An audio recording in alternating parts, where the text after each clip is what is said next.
It was a normal day in the capital city. Then a big surprise came.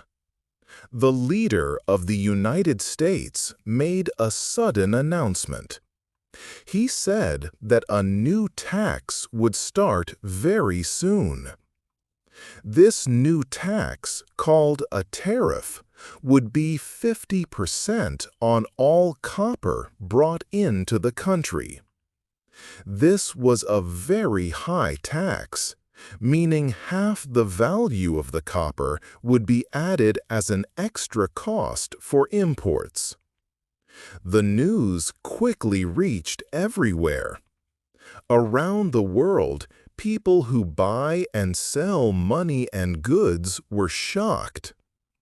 Within minutes, the price of copper in the United States went up very fast. It reached a new and record-breaking high point. This sudden change created a huge difference in prices between America and other parts of the world, like London, where copper was still cheaper. This was a big moment for many businesses that use or sell copper. This new rule created a difficult problem for important international relationships. The United States and Canada have a very strong trade connection, especially for materials like copper. Canada is a top supplier of copper to the USA. This new 50% tax put that important trade relationship in great danger. It made the easy flow of goods between the two countries much harder and more expensive. Companies that rely on this copper began to worry about their future. The leader's announcement made many people wonder about the future of trade. Many observers asked if this was the beginning of a challenging new trade war. If so, people in America might soon have to pay more for many everyday things. Products that use copper, like electric cars, household appliances, and parts for building new homes, could all become much more expensive. The big question now is, are American people truly ready to pay a higher price for this new trade situation?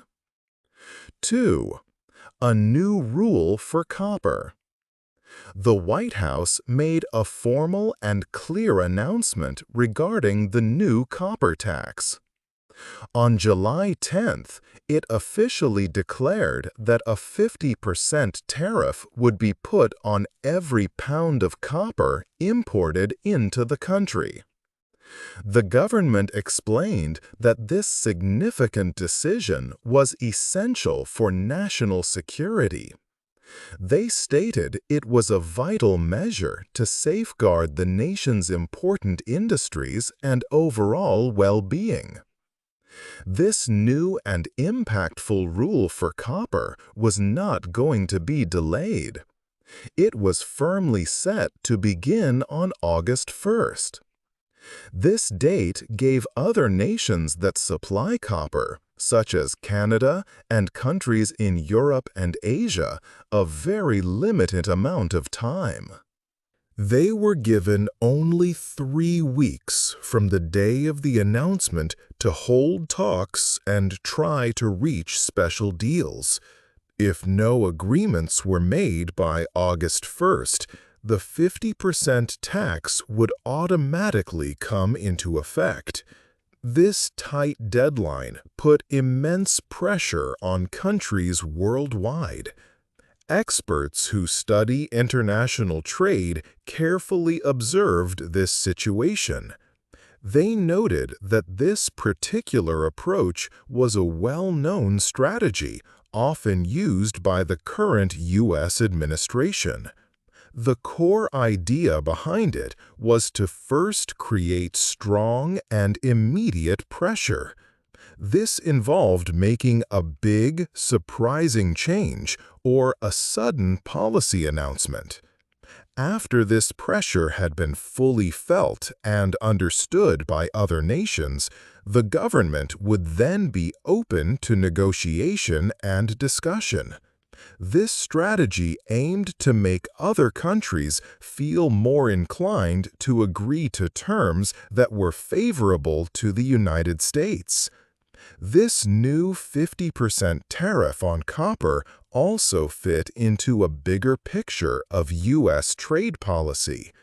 Even before this major announcement about copper, the average taxes on goods imported into the United States were already at a very high level. In fact, they had reached their highest point in 90 years.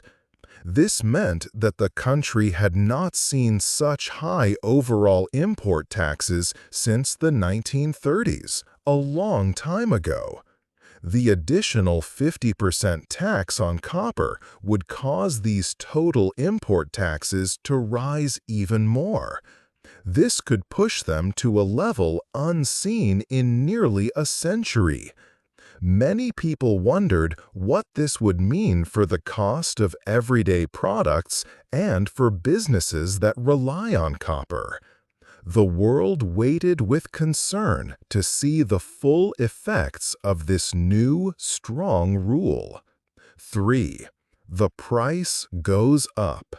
The financial world reacted with great speed and confusion. Right after the announcement, the price of copper in the United States soared to a new record high.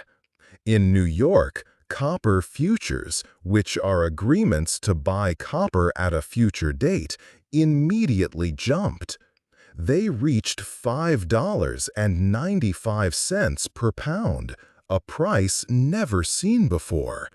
In just one single day, these futures rose by 13%. This was the biggest daily increase in the contract's entire history. This sudden rise created a huge price difference between America and other parts of the world. For example, on the London Metal Exchange, copper prices did not go up as much. This meant U.S. prices were 25% higher than in London. This big gap, called an arbitrage gap, was new and very large. It made things difficult for companies that bought and sold copper globally. Many big companies that rely on copper for their products started to panic. The shock affected a wide range of industries. Electric car makers were hit hard. An average electric car needs about 80 kilograms of copper, which is about 4 times the amount found in a regular gasoline car. Because of this, even a small increase in the price of copper meant a large rise in the cost of making each electric vehicle. Some car companies, like Ford, began warning their suppliers that these extra costs would appear on invoices as early as August. For a company making many cars, this could add millions of dollars to their monthly costs before a single wheel even hit the road. Companies responsible for building and maintaining the nation's power grid also felt a lot of pressure. Each mile of high-voltage transmission lines, important for carrying electricity, uses nearly 5 tons of copper. Suddenly, the price tag for large upgrade projects planned to improve the power grid climbed by hundreds of millions of dollars. This forced utility companies to rethink their plans. They might need more time to finish projects or even ask for emergency rate increases from customers to cover the new expenses. This price shock showed that the new copper tax was making many essential goods and services more expensive. From the cars people drive to the electricity that powers homes and businesses, the cost of living was going up. Businesses across America now faced the challenge of how to manage these much higher material costs, which could affect their profits and, in turn, the prices for consumers. 4. Canada has a problem. Canada, a close neighbor, felt the shock of the new copper tax first. It is the second largest supplier of refined copper to the United States, providing about 17% of all U.S. imports last year.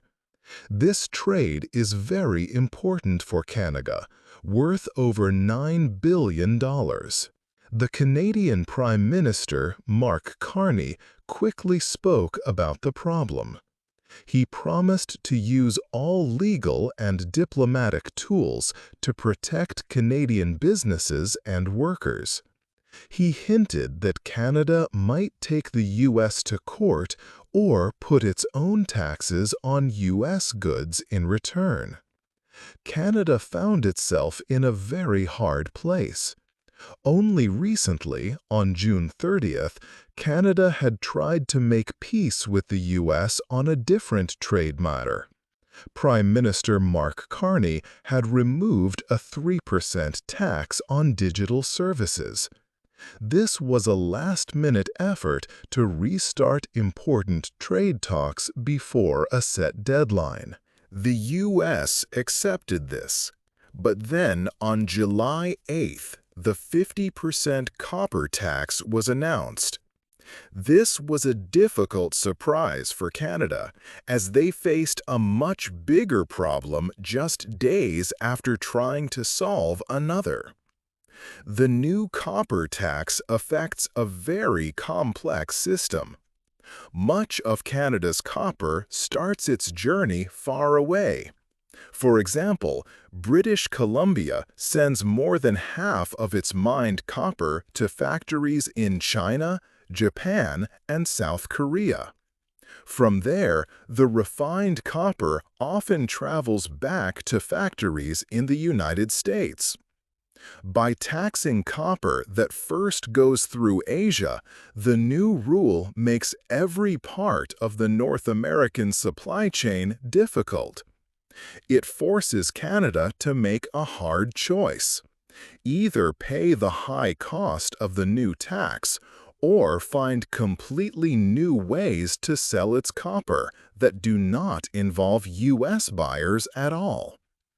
This situation means Canada must act fast to change its trade plans. The government and businesses are looking for new options. They are exploring ways to send their copper directly to other markets, like those in Asia. This swift action is Canada's main response, rather than long legal battles. The future of Canada's copper trade, worth billions, depends on this quick change. 5. Canada finds new friends. Canada did not wait any longer. It was time for action, and Canada began to change its path. Canadian companies, important suppliers of copper, started to send their products in new directions. Instead of relying on the United States, they began to ship their copper directly to buyers in Asia. This was a swift and significant shift for Canada's trade strategy. One of the largest Canadian mining companies, Teck Resources, acted quickly. They arranged for warehouse space and port access to ship their copper concentrates. This allowed them to send large amounts of metal straight to smelters in South Korea. From these Asian smelters, the refined copper could then be sold to other markets, including China. This new route meant that Canadian copper completely bypassed the United States, cutting American factories and distributors out of the loop. It was a clear sign that Canada was no longer accepting its previous role in the supply chain. The Canadian government strongly supported these new trade directions. They actively explored new deals and partnerships across the globe. Canada's trade minister stated that every option was being considered, but it was clear that moving exports east toward Asia was seen as the fastest and most effective solution. This approach was preferred over a long legal fight with Washington. Provincial officials from regions like Quebec also traveled to countries in South America, such as Peru and Chile. Their goal was to find new buyers and open up alternative markets, ensuring that Canadian copper would always have a place to go, even if the U.S. market remained difficult. The government even considered offering financial help, like waiving export permit fees, to encourage miners to look for buyers in the East. This would help keep mines open and protect many jobs. This pivot showed a major change in Canada's long-term trade plans. For decades, trade with the United States was the primary focus. But now, Canada was actively building new relationships and trade routes far beyond its southern border. This shift also had an effect on people across Canada. There was a growing feeling of national pride. Many Canadians started to call for people to buy Canada products more often. In cities like Montreal, surveys showed that shoppers were ready to avoid American goods and choose Canadian ones. This idea of supporting local businesses became popular again, similar to past times when trade disputes happened. Official reports from Statistics Canada confirmed this trend. Exports from Canada to countries other than the United States increased significantly. At the same time, sales of Canadian goods to the United States dropped. This created the widest gap in trade patterns in 9 years. It truly showed that Canada was finding new friends and new ways to trade in the world. 6. Things cost more. The new copper tax began to affect people all across America. This tax, a new rule from the government, made many things cost more money. It was not just big companies feeling the change. Regular families and individuals started to see higher prices for important items. One big change was the cost of new cars. Experts who study cars said that a car made in Canada now cost about $6,000 more. This was because of the new copper tax, which added to other taxes on metal. Even a pickup truck made in Detroit, America, cost around $3,000 more. This meant that buying a new car became much harder for many people. Families needed to save more money, or they had to choose older, cheaper cars. The dream of a brand new vehicle was moving further away for some. Building new homes also became more expensive. Reports showed that the cost of a new house went up a lot, between $17,000 and $22,000.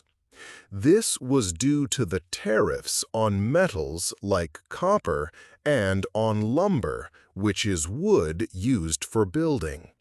For many people, buying a house for the first time, this extra cost was equal to their entire first payment. It made it very difficult for them to buy a home. A survey from a group that builds homes said the extra cost for materials was about $10,900 for each single-family house, just 4 months after the new tax started. This extra money was enough to stop new building projects in many parts of the country. So every American consumer was now paying more because of this trade issue. They were paying more when they bought a car and when they bought a house. These higher prices were a direct result of the new tax on copper. Economists who study the economy warned about these high costs. They said that if the price of copper stayed high, these extra costs for cars and houses could make the whole U.S. economy grow slower later in the year. This meant fewer jobs and less money for everyone. The metal tax was making life more expensive for everyone, just as many had feared. 7. The final countdown. The clock was ticking loudly. A truly critical moment was very close for the trade relationship between the United States and Canada. Everyone felt the tension rising sharply in the air. The White House had set a clear deadline for its new copper tax. In response, Canada had now finished preparing its own strong countermeasures, ready to be put into action.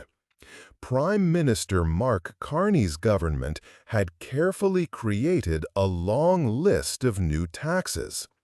These taxes would be put on many different goods coming from the United States into Canada. This was Canada's direct answer if the U.S. did not remove its 50% tax on copper imports. The total value of these American goods was massive, estimated at over 125 billion Canadian dollars. This figure alone showed how serious Canada was about protecting its own economy and the jobs of its people. This planned counterattack by Canada had a very specific start date, July 22nd. If the United States did not cancel its copper tax before midnight on this important day, Canada's new duties would automatically begin. This short period was truly a final countdown. It meant that the trade ties between these two close neighbors and allies were at a highly dangerous point. People around the world were watching, wondering if the U.S. president would choose to back down from his stance, or if Canada would indeed go ahead with its significant plan to retaliate. The stakes were incredibly high for both nations. If these new taxes were put in place, the existing trade disagreement would quickly grow into a much wider trade war, far beyond just copper. This bigger conflict could affect countless other products that people rely on every single day. Imagine essential items like life-saving medicine, Advanced electronic devices, such as smartphones and computers, and even critical parts for cars and trucks. All these goods could become much more expensive for buyers or harder to find in stores across North America. This situation was a major turning point. Economists warned that such a widespread trade war could significantly slow down economic growth and make life more costly for ordinary citizens on both sides of the border. Businesses in both countries faced great uncertainty, unsure what the rules of trade would be in just a few days. The next few days would undoubtedly decide the future of trade in the entire region for years to come. Would there be a last-minute deal to stop the conflict, or would the two countries enter a prolonged period of increased trade barriers and higher prices? The pressure to make the right decision was immense as the July 22nd deadline loomed ever closer. 8. A big decision. The days quickly passed. The deadline of July 22nd was very close. All eyes were on Washington, especially on the White House. President Trump faced a very important choice. This decision would change trade in North America for many years to come. One path for the president was to stop the 50% copper tax. If he chose this, the rapidly increasing prices for many goods, like new cars and building new houses, might go down. It could also prevent Canada from putting its own big taxes on American products. Canada had prepared a long list of taxes worth over $125 billion. If Canada used these taxes, the trade fight would become much worse. It would affect many more types of products, from simple medicines to complex electronics, hurting industries across the continent. Stopping the tax would protect the strong relationship with Canada, a key friend and neighbor, and help American families avoid even higher daily costs. The other path was to continue with the 50% copper tax. President Trump had always said, "America first," a policy focused on putting American jobs and businesses first. He might believe that American people would support this plan, even if it meant that everyday things cost more money. He might think that the higher prices were a small cost for making America strong and self-reliant. Continuing the tax would show that he was firm and would not change his mind under pressure. It would mean taking a big risk, hoping that voters would accept the extra cost for what he called national security and a stronger economy. The next few days were very important for the entire region. They would show if the United States would keep raising trade walls, leading to more conflict, or try to find a way to make peace and work together. The president's final decision would affect millions of people, countless businesses, and the economies of both countries for a long time.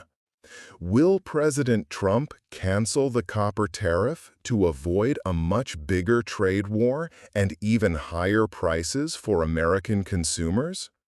Or will he continue believing in his America First policy and trusting that voters will support him? What do you think President Trump will choose to do in these final moments? Hey there! Just a second before you go. If you learned something new today, please give this video a like, write your thoughts in the comments, and subscribe to the channel. It only takes a second, and it really, really helps to create even better English videos for you. Your support means the world. Thank you.